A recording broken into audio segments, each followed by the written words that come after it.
Marching season is here, and there's going to be a ton of things that you're not going to be expecting to happen, but we're here to tell you exactly what to look out for.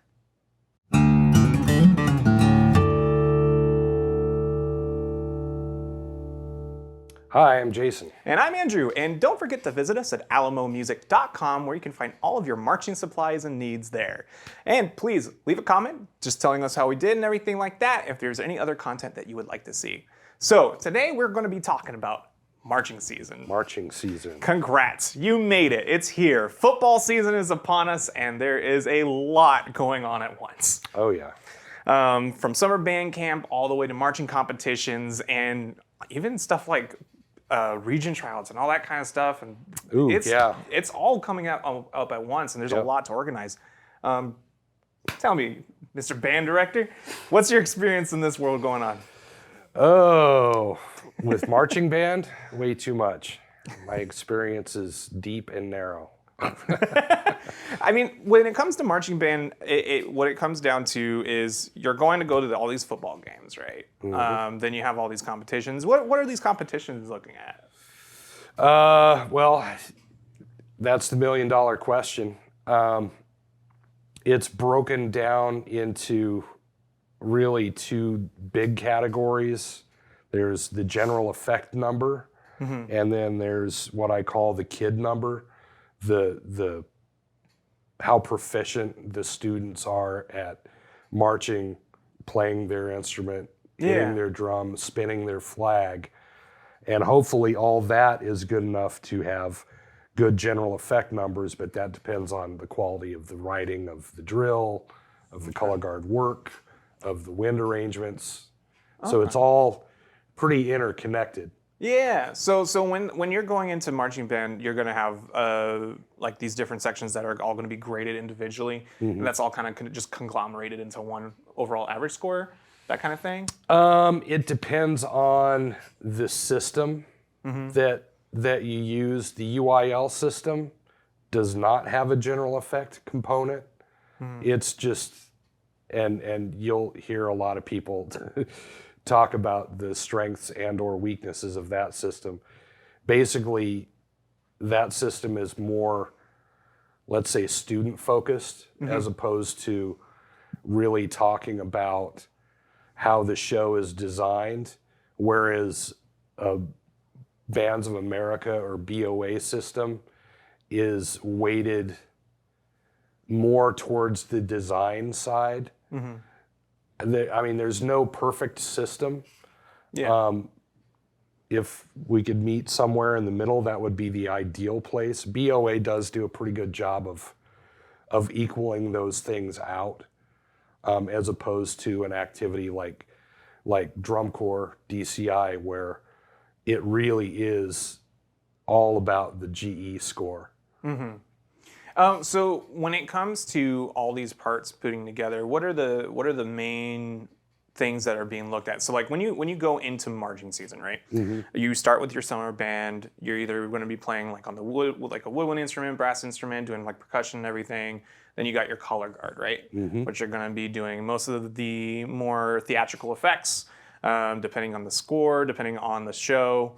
Then you're going to be going into like the drum line and everything, where you're going to have a lot of the more auxiliary components to mm-hmm. to the show, and then your front pit, right? Right. And then you got your drum major. So there's like a lot of these different parts and everything. What is when it comes down to it? Because when it comes to drum corps, it's a totally different thing, of course. But when it comes to like when you're going into UIL, you're going to BOA. What are the big differences as far as what they're going to be going into in those situations? Like, what are you looking at when it comes to marching season in general when it comes to those two components? For good or ill, music is all lumped in together. Woodwinds, brass, percussion. Mm-hmm. Like there's not a woodwind score, a brass score, and a percussion score. It's all lumped in as individual music, and that's the field judge.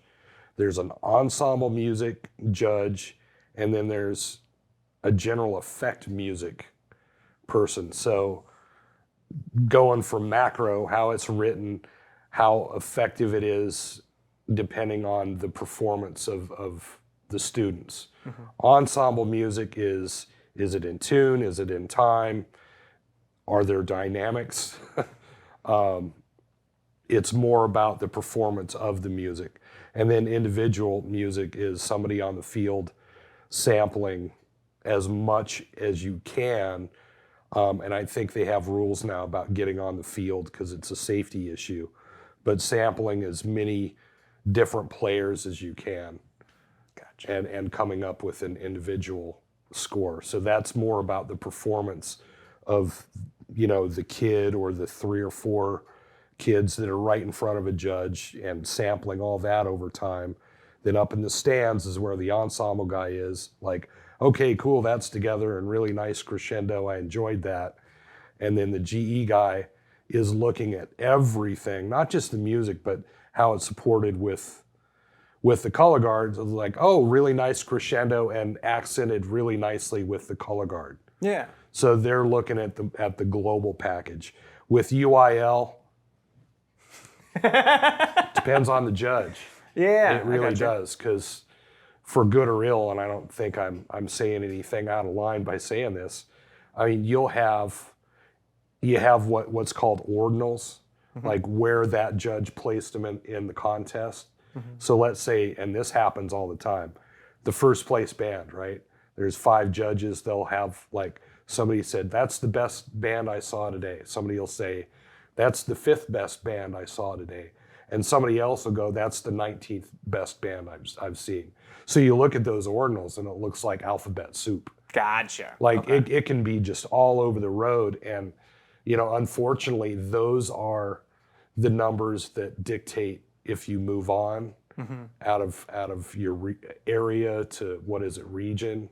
Yeah, so you, And then to state, right? So you get one guy who's an outlier. Well, he just ended your season. Right.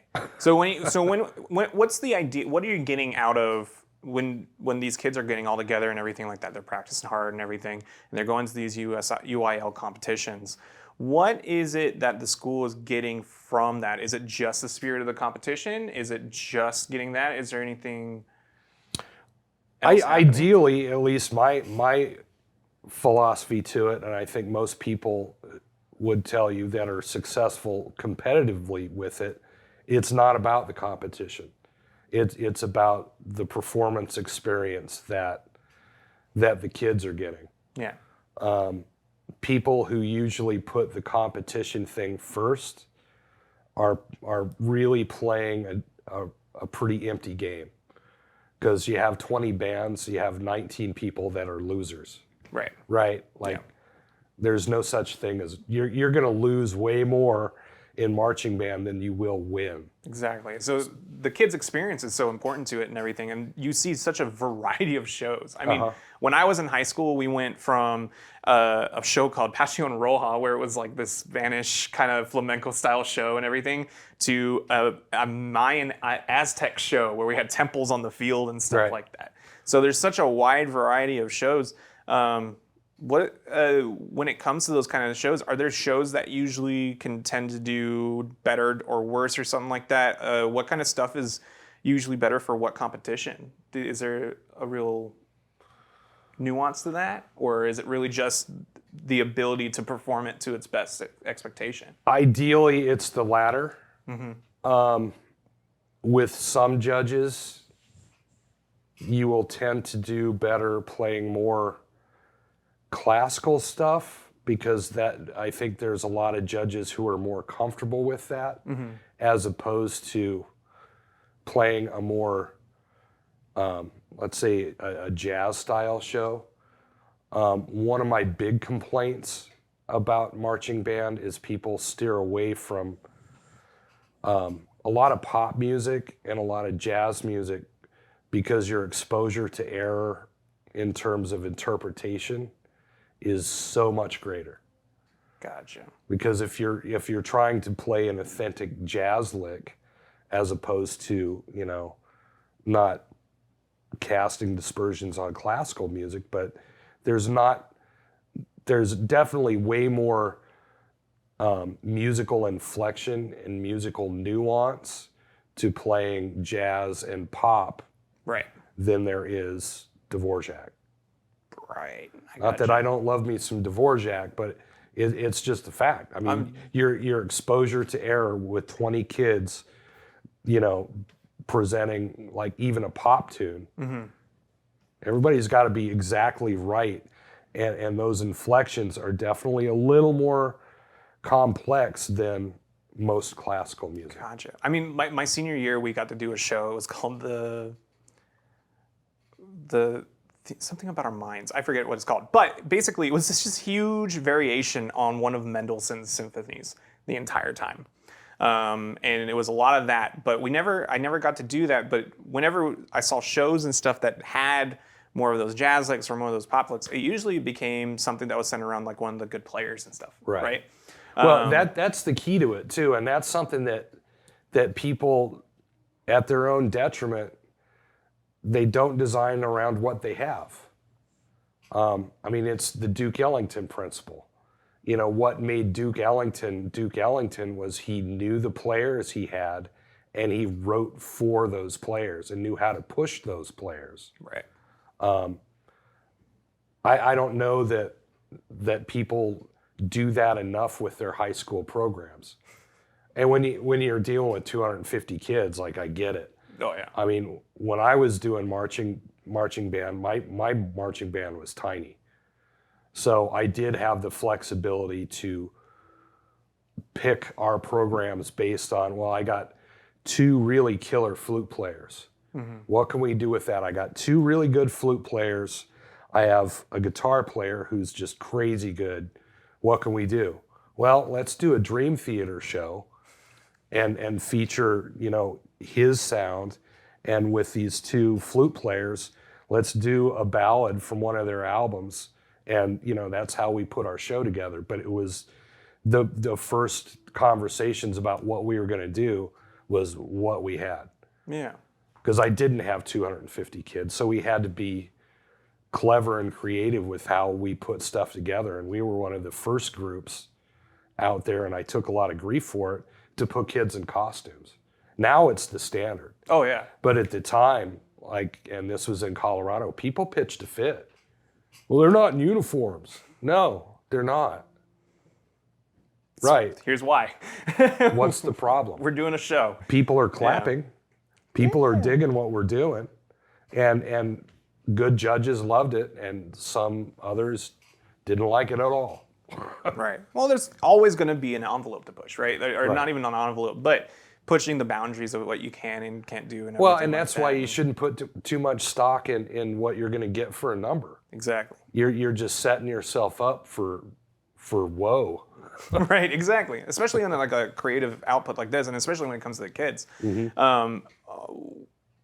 Speaking of like that, there's that centrist kind of philosophy of getting the good players and everything, but also the camaraderie aspect of it, the cultural aspect of it and everything. I mean, speaking as someone from Texas and everything, the marching band culture here is insane compared to a lot of other places. What is it about in Texas in particular, or in just marching band, high school marching band in particular, that really sets it aside from a lot of the other activities that you get to do? I mean, like, I'm talking like stuff like going into like region band. I'm talking like doing like solo ensemble, all those other activities that you're typically going to do. But what is it about marching band that you believe gives it that special spark that people are drawn to? Well, yeah, there's the social part of it when you get a group of people involved in a project pulling all in the same direction most of the time. That can only do good things. And when you run into issues, the people who are quality teachers know how to turn that into teaching moments. When you hit those little bumps in the road, that's when things get hard is when you learn the most. That's always been my philosophy, and I know there's a lot of people out there that agree with it. If it was all, super easy, it would be kind of boring. Oh, absolutely. But when you're dealing with 250 people and their parents, it never gets boring. Yeah, one of the most my high school track, I guess, from my freshman to my senior year had this huge, it has that kind of, that story to it where my sophomore year, we went all the way to the Alamo Dome. We did it, right? We had this great show. And what ended up happening was one of the props a parent put a prop 10 yards off. The whole thing, it was like this huge Aztec temple, and all the kids would be hiding in it, so they would pour out and everything like that. And so the final shot where it all kind of like came together is this broken temple that's coming this down the street, and then everything just, oh man. But it was one of those moments that really like taught me as a performer or a musician is keeping your cool. And there's so many lessons like that when it comes to marching band, that it's not just that in particular, but there's so many different lessons that you can get from these activities that you do. And when you put so much time in with other people and you get to learn these things together, it's crazy. Well, and you know, I mean, that's the value of it is what they're actually learning about, you know, skills to take to the next part of their life, how to just work with people, you know, and this day and age with how segmented everybody is, you know, an activity like marching band, football, athletics, all that stuff where young people are having to work together and working towards a common goal. Whether or not you reach that goal, that's not the point. Yeah. You know, it's a cliche, but it's true. It's about the journey, not the destination.